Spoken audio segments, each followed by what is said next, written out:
Halo guys, balik lagi sama Mimin. Kali ini Mimin bakal membawakan alur cerita manhwa baru yang rilis pada Februari tahun 2025. Sekali lagi Mimin ucapkan terima kasih buat kalian yang sudah support Mimin hingga sekarang.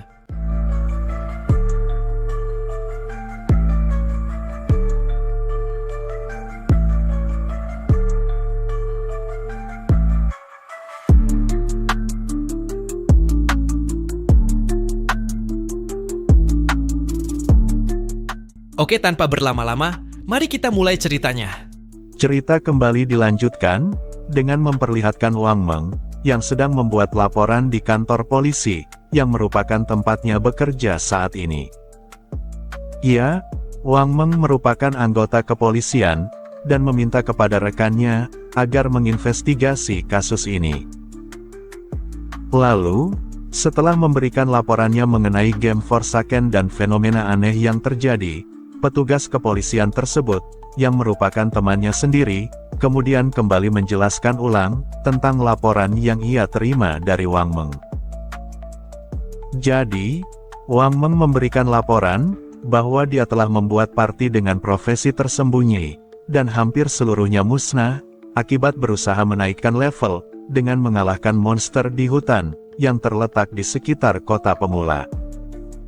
Tetapi pada akhirnya, Wang Meng kemudian diselamatkan oleh seseorang, yang datang membantunya mengalahkan monster tersebut.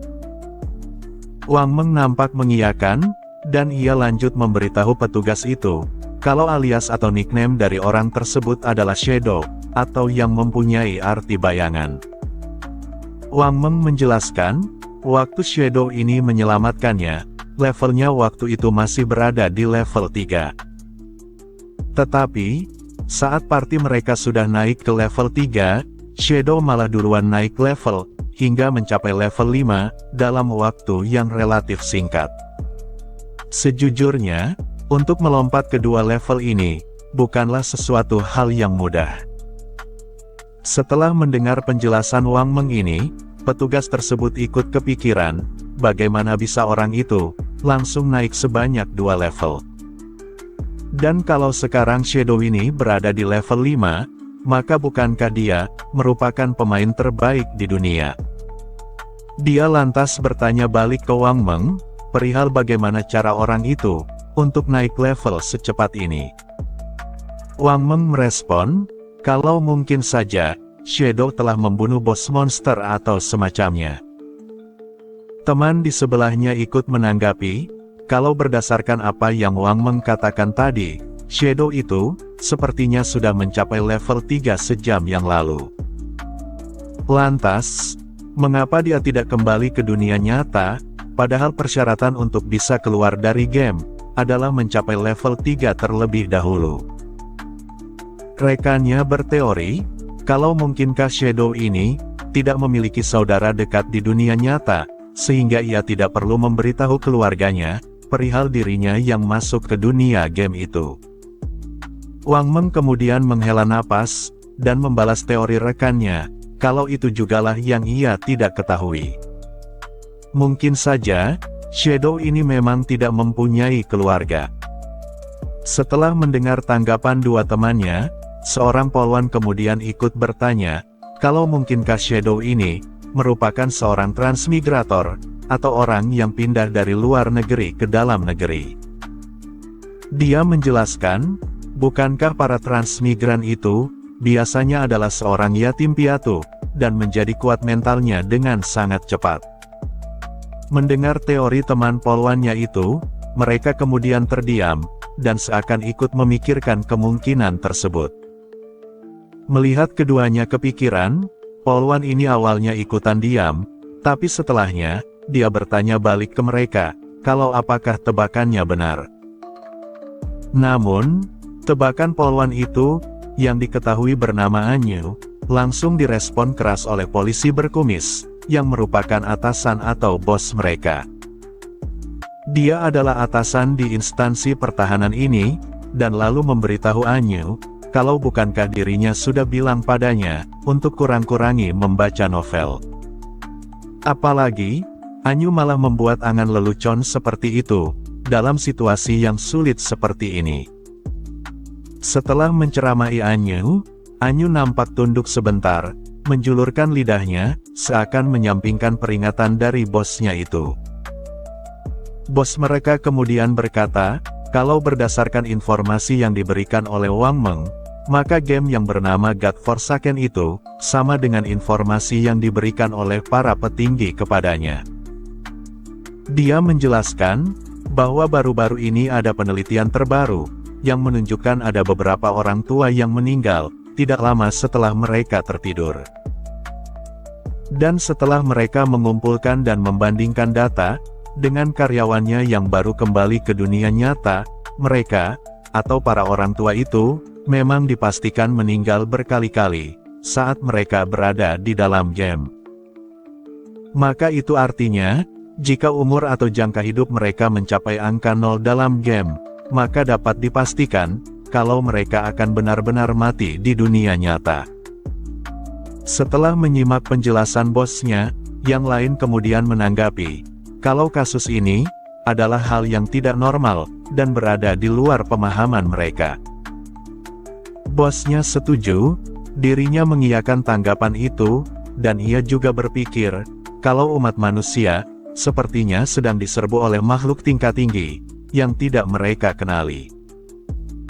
Sesaat kemudian, setelah mereka bingung perihal apa yang terjadi, tiba-tiba, bos polisi kemudian mengumumkan, kalau para petinggi negara, telah memberikan perintah darurat padanya. Mereka kemudian diperintahkan untuk membentuk tim pelopor atau investigasi, berdasarkan lokasi masing-masing. Mereka diminta untuk menjelajahi game God Forsaken itu, dan membagikan informasi yang akurat tentangnya. Pengumuman itu menegaskan, kalau mereka harus segera membentuk kelompok pasukan, yang tentunya profesional dalam bidangnya, ditambah dengan sumber daya manusia yang besar. Dia juga menambahkan, kalau ini adalah peristiwa besar, yang dapat mempengaruhi seluruh dunia. Saat ini, semua negara tengah melakukan apapun yang mereka bisa, demi mengumpulkan informasi yang kredibel, saat menjelajahi game God Forsaken ini. Dan jika mereka tertinggal dalam aspek ini, maka itu berarti, mereka akan kehilangan otoritas di dunia. Sehingga, mereka harus mati-matian mendapat informasi apapun, dan dengan menggunakan cara apapun. Lalu setelahnya, sang bos kemudian menunjuk Anyu, untuk menjadi kapten tim 1. Anyu langsung berdiri tegap, seraya berteriak baik, mencoba patuh dan menerima tugas tersebut. Selanjutnya, sang bos kemudian menunjuk Wang Meng, agar menjadi wakil kapten pasukan. Jadi, mereka berdua akan memilih rekan setim mereka sendiri, agar nantinya, mereka dapat menjelajahi game itu secara maksimal. Wang Meng dengan tegas berkata Roger, menerima tanggung jawab itu. Selesai membentuk kapten dan wakil kapten, sang bos kembali mengulang penjelasannya, kalau berdasarkan deskripsi dari Wang Meng, Shadow ini, sepertinya memiliki karakter yang buruk. Jadi, Wang Meng disuruh untuk mencoba berteman dengannya, agar bisa mendapatkan informasi lebih lanjut. Dan alasan mengapa dirinya menunjuk Anyu sebagai kapten, adalah karena sang bos merasa, kalau kepribadian dari Anyu, yang paling cocok untuk menyelidiki Shadow ini. Sang bos memberi harapan besar kepada mereka berdua, agar dapat menemukan informasi, dan mengungkap identitas asli Shadow, sesegera mungkin yang mereka bisa. Dan bahkan akan lebih baik, jika Wang Meng dan Anyu dapat menjalin kerjasama dengan Shadow, dan menjadikan Shadow sebagai perwakilan mereka. Dengan begitu, mereka bisa memperoleh semua informasi, yang Shadow miliki selama menjadi pemain. Adapun sisanya, sang bos memberitahu prioritas mereka yang paling penting, adalah menjaga stabilitas masyarakat, yang saat ini sedang dilanda kebingungan dan kepanikan. Sang bos bertanya ke mereka, apakah mereka berdua sudah mengerti. Mereka berdua, serentak menjawab iya, yang menandakan mereka memahami perannya. Setelah semua itu, sang bos kemudian menyuruh semua anggota, untuk bubar dari rapat ini. Setelah memperlihatkan kondisi di kantor polisi, kita kemudian berpindah, memperlihatkan kondisi sekolah SMA yang Xiaoyu masuki, yang sekarang sudah sore hari. Saat ini, teman-teman Xiaoyu sedang bergosip, membahas tentang Zhang Wei, yang memberikan penjelasan ke mereka, setelah ia bangun dari tidurnya. Zhang Wei waktu itu cerita, kalau mereka, yang berada di distrik yang sama dalam kondisi tertidur, maka pada waktu yang bersamaan, mereka juga akan muncul di desa pemula, dengan jarak dan kondisi yang sama. Mendengar penjelasan gadis berambut abu-abu itu, gadis pirang yang penasaran lantas bertanya, apakah hal itu benar? Dia sekarang benar-benar khawatir, jika fenomena itu benar adanya. Dirinya harus pulang secepatnya, lalu memberitahu kedua orang tuanya perihal hal ini. Soalnya, kedua orang tuanya belum pernah bermain game sebelumnya, dan ia menjadi sangat khawatir, perihal bagaimana nasib mereka nanti, jika tidak terbiasa dengan game tersebut. Intinya, gadis berambut pirang ini berencana, untuk menggendong atau mengajari orang tuanya, tentang cara bermain game yang ia ketahui.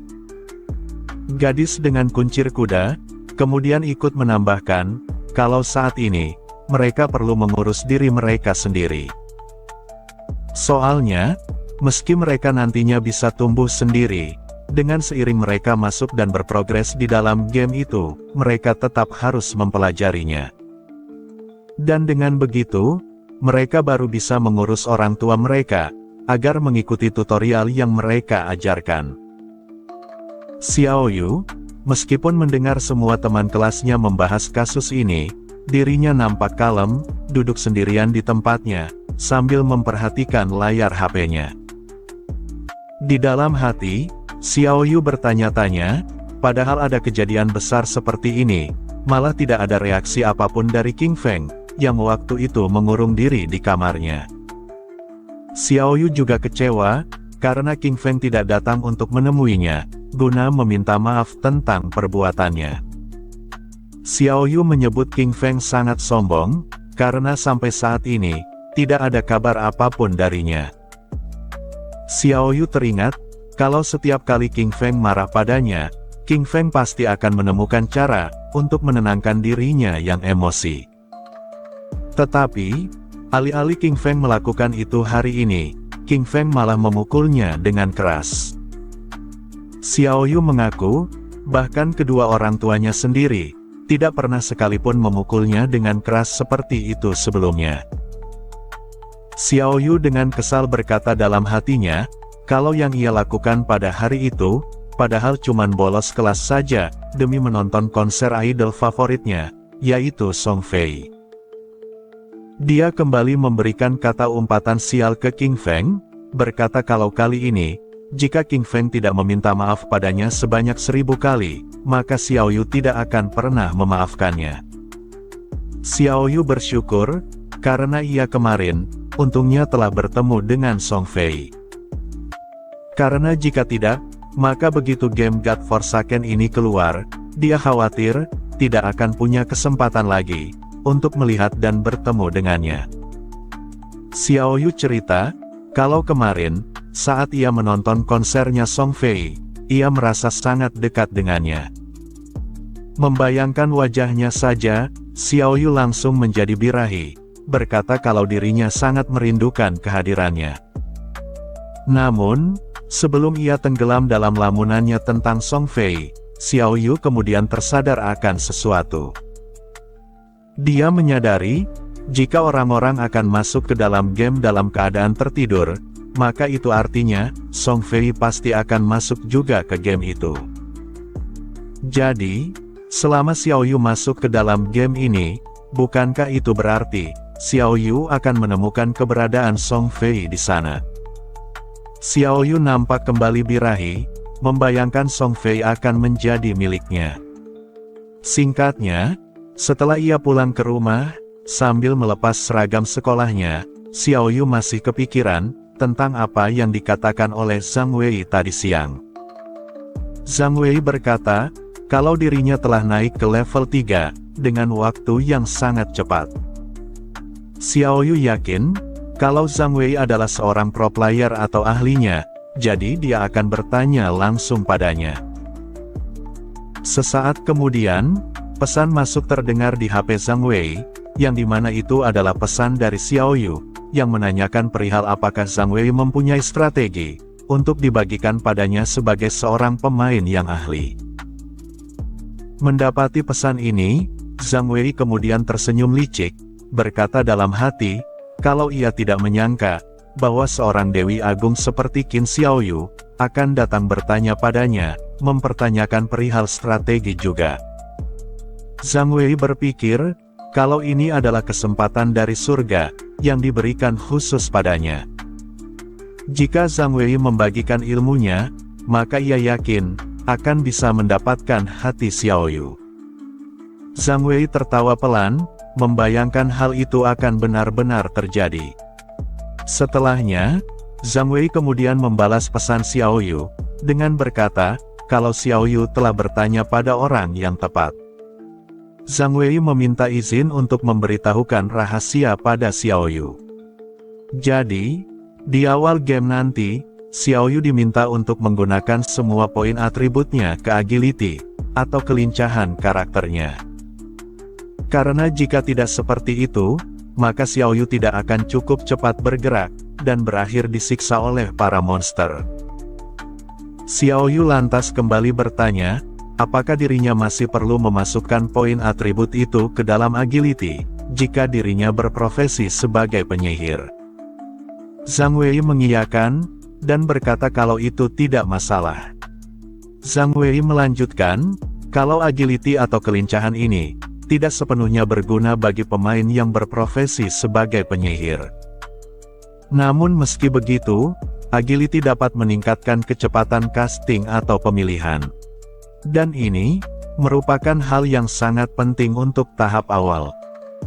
Setelah mendapati pesan balasan ini, Xiaoyu kembali bertanya, lantas bagaimana, jika dirinya masih tidak bisa menang melawan monster, setelah ia menambahkan semua poinnya ke agility? Zhang Wei merespon dengan membalas chatnya, meminta Xiaoyu untuk jangan khawatir akan hal itu. Selama ada orang di desa pemula, yang dapat naik level hingga ke level 5, maka orang itu, bisa mengaktifkan formasi teleportasi langsung ke desa. Jadi, Zhang Wei meminta Xiaoyu untuk segera membentuk party atau kelompok acak, dengan tujuan untuk naik level. Dan ketika formasi teleportasi tersebut telah ada, maka Zhang Wei janji, akan datang mencari Xiaoyu, dan membawanya ke langit, atau membantunya menaikkan level dengan pesat. Setelah mendapatkan jaminan dari Zhang Wei, Xiaoyu kemudian menaruh HP-nya, memeluk bantal kepalanya dengan erat, seraya berkata dalam hati, kalau itu sungguh hebat. SIM itu, atau yang dia maksud Zhang Wei, adalah orang yang suka ke dirinya, dan akhirnya bisa ia manfaatkan. Xiaoyu sangat senang, telah menemukan seseorang untuk menggendongnya dalam game nanti. Dia kembali merasa kesal terhadap King Feng, berniat akan menunjukkan kepada kakaknya itu, tentang apa yang bisa ia lakukan tanpanya. Xiaoyu dengan semangat, akan memasuki game itu sekarang juga. Xiaoyu menambahkan, kalau King Feng, boleh saja terus bersikap sombong padanya. Tetapi begitu King Feng masuk ke dalam game ini, maka King Feng akan terkejut, melihat level Xiaoyu jauh lebih tinggi, dibandingkan dengan level King Feng. Dan kalau saat itu tiba, maka Xiaoyu memastikan, dirinya akan menolak membantu King Feng, untuk menaikkan levelnya seperti dia. Xiaoyu nampak berusaha menutup kedua matanya, dan perlahan memasuki dunia game God Forsaken. Kembali ke King Feng, yang saat ini terkejut, mendapati rampasan tambahan yang ia peroleh, ada sesuatu yang tidak terduga. Benda itu, kemudian diidentifikasi oleh panel sistem, sebagai kersling kelas gold, atau cincin kutukan kelas emas. Cincin ini, dapat digunakan oleh semua profesi, yang akan meningkatkan atribut mereka, sebanyak 8 poin.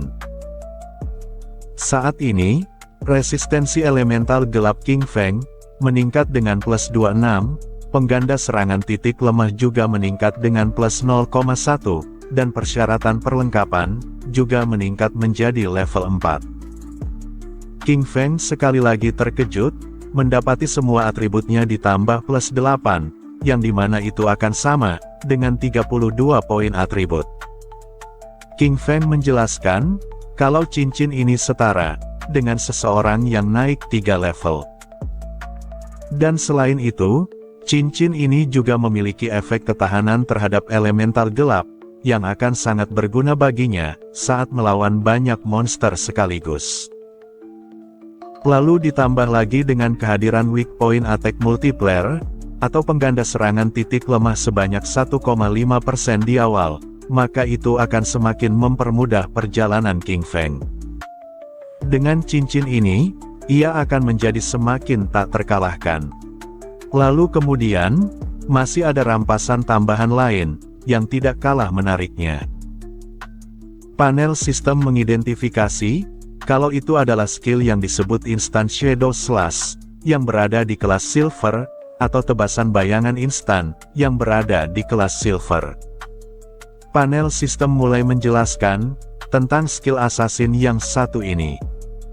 Dengan satu tebasan ke satu arah, yang maksimal jaraknya adalah 15 meter, pengguna akan memasuki kondisi tak terlihat, yang berlangsung selama 5 detik. Ini adalah akhir dari Dan part dalam 5. kondisi itu, Jika kalian suka, pengguna dapat jangan lupa memberikan klik 3 tebasan subscribe, sekaligus like, dan share ke ke teman semua kalian. musuh yang berada Terima di kasih jalur sudah mampir, 15 meter sampai itu. jumpa di video selanjutnya. Untuk waktu cooldown dari skill ini, yaitu sekitar 10:43 detik, atau jika dibulatkan, menjadi 12 detik.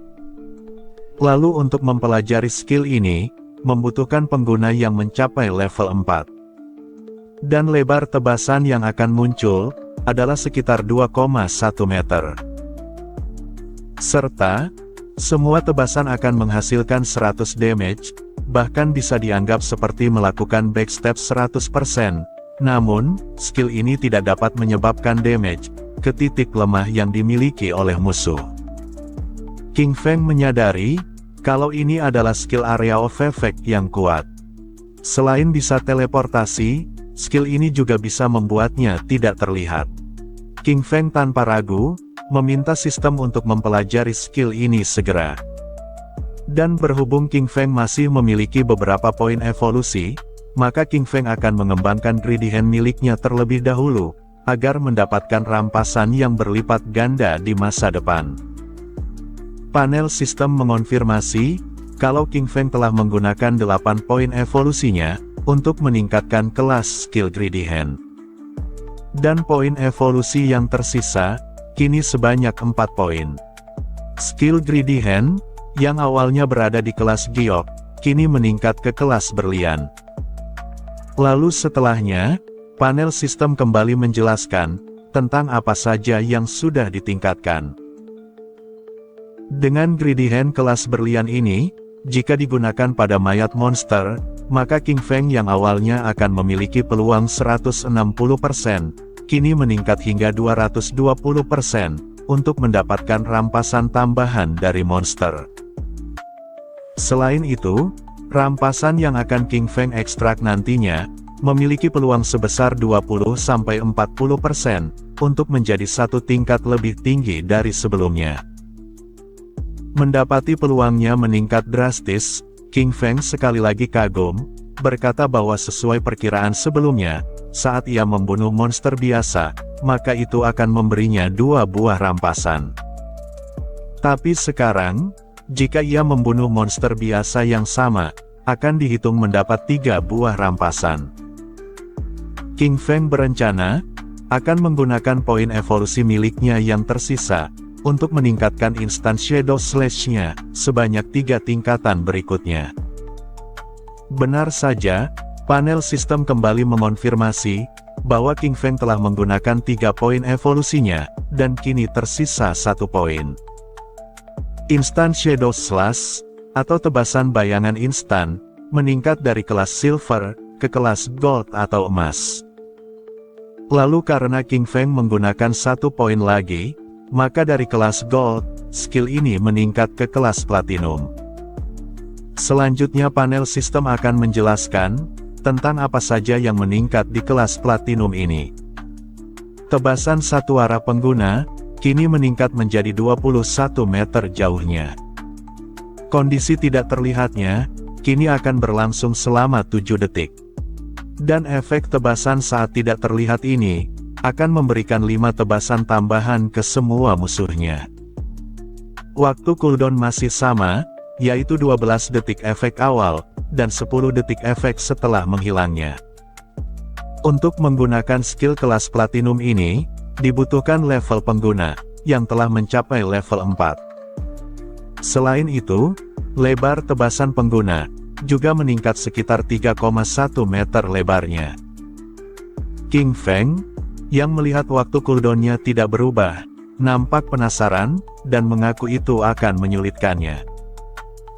Tetapi, hanya dengan mengandalkan instant shadow slash ini, King Feng bisa menjadi tak terlihat tanpa batas, atau selama mungkin yang ia suka. King Feng lalu melihat rampasan sisanya, dan ia menyadari, kalau sisanya adalah rampasan sampah. Namun meski sampah baginya, buku skill warrior yang berjudul Battle Roar ini, yang berada di kelas silver, bisa ia jual nantinya, untuk mendapatkan sejumlah uang atau jangka hidup. Saat King Feng bergerak kembali, dirinya kemudian mendengar dengusan dari arah belakangnya, dan itu membuat King Feng menjadi waspada. Dan di saat ia berbalik, ia melihat 3 monster crawler, yang hendak menyerangnya secara bersamaan. Crawler ini, tidak sama seperti crawler sebelumnya, ini adalah spesies crawler level 4, yang disebut limb crawler, atau tungkai crawler. Menyadari serangan mereka, King Feng merasa kalau ini adalah waktu yang tepat, untuk menguji kemampuan barunya, yaitu skill instant shadow slash. King Feng mengaktifkan skill itu, dan ia dengan cepat menebas ketiga crawler itu, dan bergerak melesat melewati mereka.